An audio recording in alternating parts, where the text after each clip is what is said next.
नमस्कार, मैं हूं आपके साथ मयंक। तो देखिए, बिहार को लेकर जिस तरह से एग्जिट पोल आए और एग्जिट पोल में ये दावा हुआ कि एनडीए को बड़ा बहुमत मिल सकता है, लेकिन उसके बाद तेजस्वी यादव और अखिलेश यादव दोनों मीडिया के सामने आए और दोनों ने ये दावा किया है कि सारे एग्जिट पोल गलत साबित होंगे।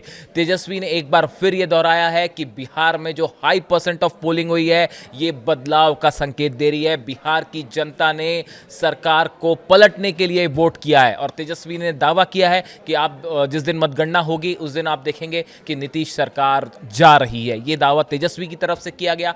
ऐसा ही कुछ दावा अखिलेश ने भी कहा है। अखिलेश यादव का कहना है कि जो एग्जिट पोल के आंकड़े हैं ये पूरी तरह से पलट जाएंगे और जीत महागठबंधन की होगी। हम आपको सुनाते हैं तेजस्वी और अखिलेश ने क्या कहा। 2020 की अगर तुलना की जाए इस बार, तो 72 लाख लोगों ने ज्यादा मतदान किया है। 72 लाख मतलब इट्स अ ह्यूज नंबर, बड़ा ये आंकड़ा है। अगर 72 लाख को अगर हम 243 विधानसभा में बांटे तो 29,500 के आसपास हर विधानसभा में वोट जो है वो पड़े हैं। यानी ये वोट कोई नीतीश जी को बचाने के लिए नहीं पड़े भैया, ये सरकार को बदलने के लिए, वोट फॉर चेंज के लिए वोट पड़े हैं।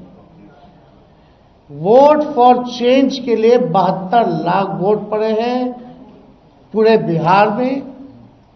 सरकार बदलने जा रही है और ये कोई 72 लाख लोगों ने नीतीश जी को बचाने के लिए चुनाव में मतदान नहीं किया, बल्कि बदलाव के लिए जो है, परिवर्तन के लिए जो है 72 लाख लोगों ने वोट फॉर चेंज जो है किया है।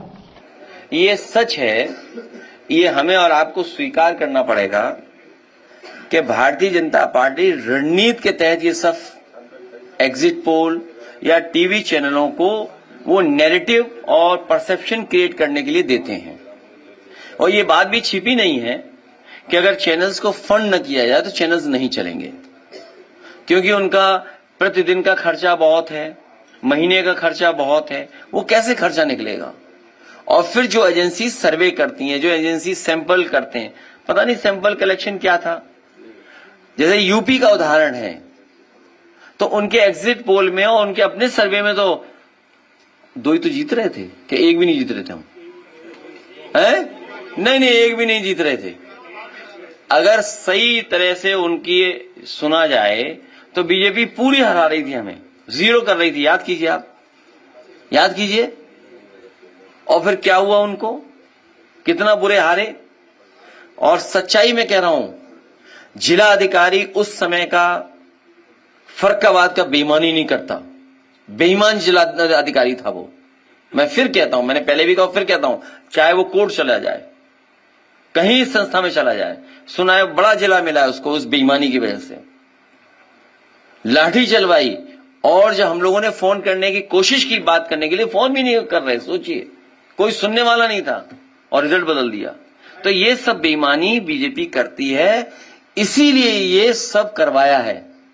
2022 के चुनाव में बीजेपी के नेता सेंट्रल फोर्स लेकर के कन्नौज में जहां काउंटिंग हो रही थी वहां घुस गए थे और रिजल्ट बदल दिया। आप सेंट्रल फोर्स से कैसे लड़ लोगे बताओ? आप मुझे बताओ, कैसे लड़ लोगे? कोई लड़ सकता है फोर्स से? कोई लड़ सकता है सरकार से?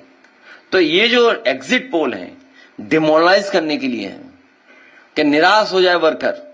इसलिए हम लोगों ने कहा निराश नहीं होना है, मजबूती से खड़े रहो।